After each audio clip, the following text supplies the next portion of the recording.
So today, I needed something easy and quick to talk about, so why not a book I've listened to and read multiple times? Star Wars Allegiance by Timothy Zahn. It is a very good book, because Timothy Zahn, from what I can tell, is a very good writer. And he manages to tie plot points together that don't really need tied together because his other books are complete stories, but there's always a loose plot point or two, and he's very good at tying them together. Anyways, we're going to talk more in depth about Star Wars Allegiance after the intro.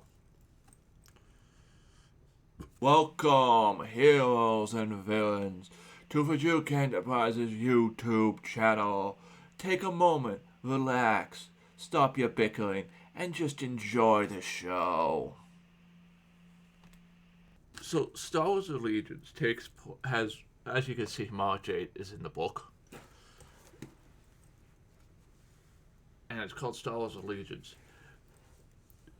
It takes place after Episode 4, and it's all about, as the title suggests, allegiances. And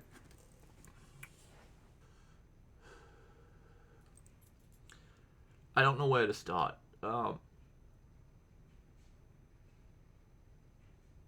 So, if you read the back of the book, it will tell you that in Social Sector, the rebel factions are having this argument, and what happens is Leia goes to figure out how to solve it diplomatically, and there's also pilots involved, so Han and Luke go and try to figure out why the pilots are being more active in Social Sector, and Mara Jade's involved, there's Imperial Stormtroopers involved, you have a couple of interactions between Mara Jade and Vader that I'm going to talk about later because they're interesting. The reason I like this book so much, this might be spoilers, the book came out in 2008, so it's 15 years old, but still spoilers. I think you should read the book. I highly recommend the book. I like the book so much, I bought the audiobook of it as well as the physical book. So the ISB takes over a mission in Celsius Sector with the one Star Destroyer led by Ozzel, Captain Ozzel at this time, and the ISB takes over a mission, and the rebels had just evacuated. Just the last tanks had gotten out. Just as the Star Destroyer showed up, through a bit of trickery, Han managed to convince them that they were going in, not going out. So they were told to turn around and go out when they. Yeah, it's a bit of trickery. So the ISB takes over this mission. No actual rebels anymore, but they have the stormtroopers under their command. The stormtroopers that are part of the Star Destroyer, non-ISB stormtroopers. They have the regular stormtroopers kill everyone, starting with the aliens. It's very, very creepy, and shows how some people in the Empire are racist, human supremacists. Anyways, so the main character. You learn very quickly that the main character misses his shots, and they're watching the rest of the ISB load their ships because the stormtroopers are allowed anywhere on the ship. The issue is they're not in uniform because Captain Ozzel doesn't like to see stormtroopers in uniform on his ship.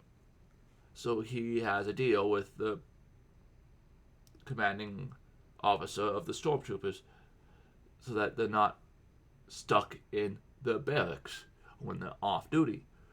There are 3 stormtroopers watching the ISB unload a pilot, and Macross and Lalone, and the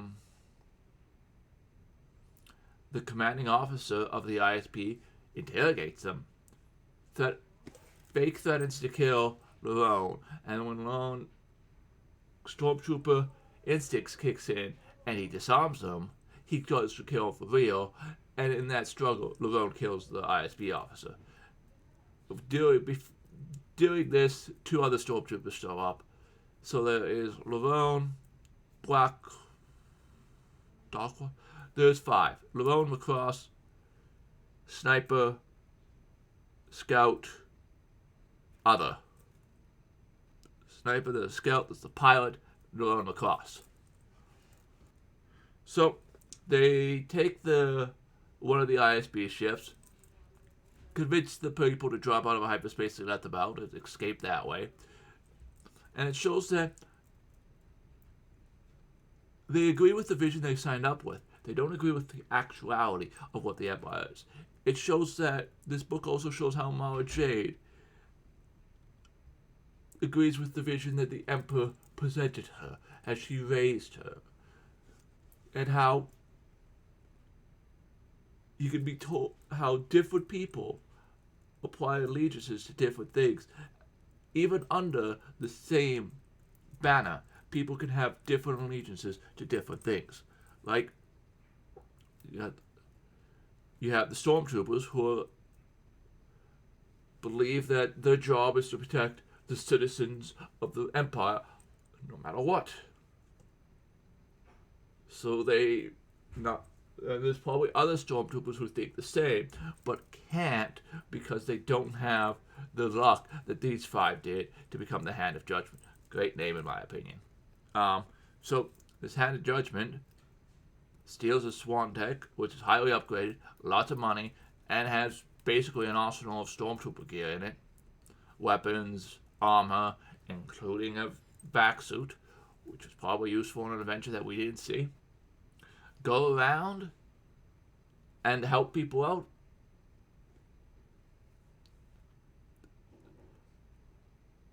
It gets more complicated than that by the end of the book, but that's the basic gist of what they're doing. They're living up to the idea of protecting the citizens of the Empire, and they believe that the best way to do that is by running around being rogues. The ISB guy also believes that he needs to protect the citizens of the Empire, but he believes that the only way to do that is with more personal power. If he has more personal power, he can do that. So that is his goal throughout, is to protect his personal power. If he's not in power, he can't protect people. Kind of a narcissist, but most ISP people tend to be narcissists from what I've seen. And Captain Ozzel, Allegiance, is to the Imperial Navy, but he doesn't care about protecting people. He just wants the Admiral Bars. That's his only goal, is to get Admiral Bars. He will do whatever it takes to get Admiral Bars, including listening to this ISB person and sweeping in his shoe like these rogue stormtroopers under the rug for as long as he can. And then you have Mara Jade, the Emperor's Hand, Imperial agent, who she believes that the Emperor's vision is a good vision because she's been taught that the Emperor's vision is a good vision. And then on the rebel side, you have Luke, who just wants to impress Leia because he's a horny teenager. You have Chewie, whose people are enslaved and wants to help the Alliance because helping the Alliance will mean that his people will no longer be Imperial slaves. You have Leia, who is basically one of the leaders of the Alliance, doing her best to keep the Alliance together. And you have Han, who is just trying to help out a couple friends, not really going to throw down with the Alliance just yet. And you also have the factions that are fighting, because the 3 factions in the Stealth sector don't want any of them to have more power. Oh, something I really like about this book.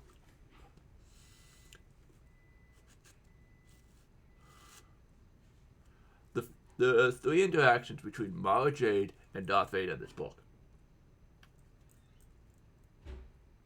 The First is after she completes her first mission and gets permission to use the Emperor's library records to get more information, and there she meets Darth Vader, who shields his view of what he's doing on his computer from her, and shuts it down and leaves when she comes in. She hacks into it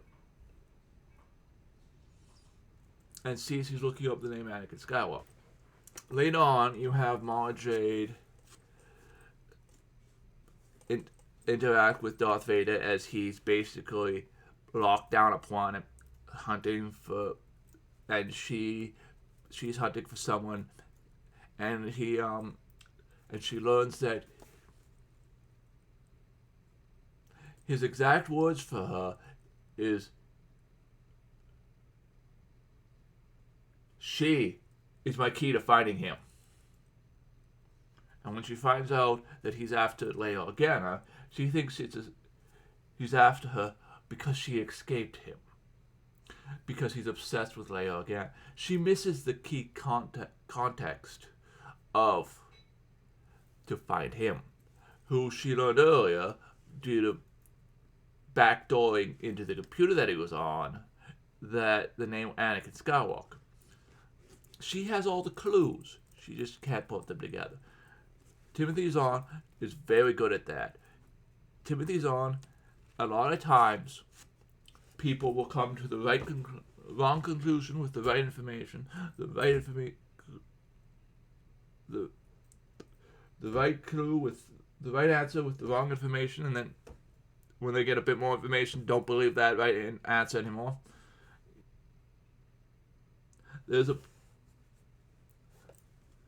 Near the end of the book, the bad guys in this book, the people that basically the Emperor and the Rebellion both would consider bad guys at the end of this book, are talking, and they say that the rogue, that the Emperor's hand would assassinate the rogue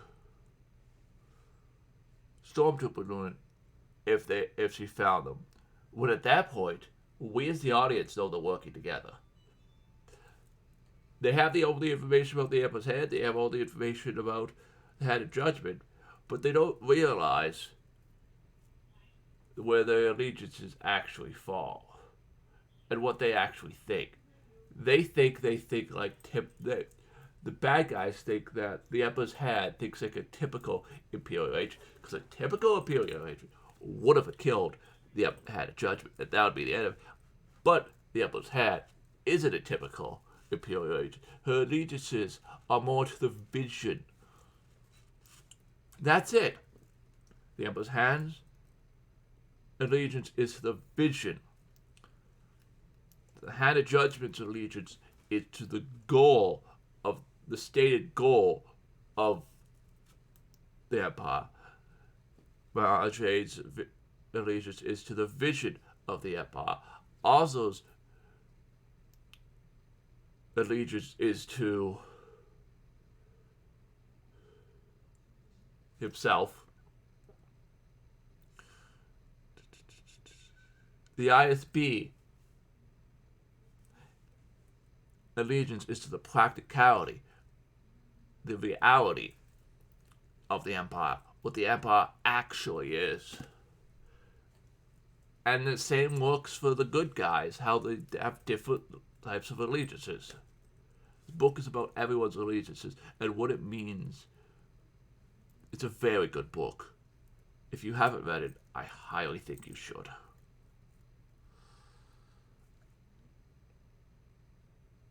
I'll see you in the next video.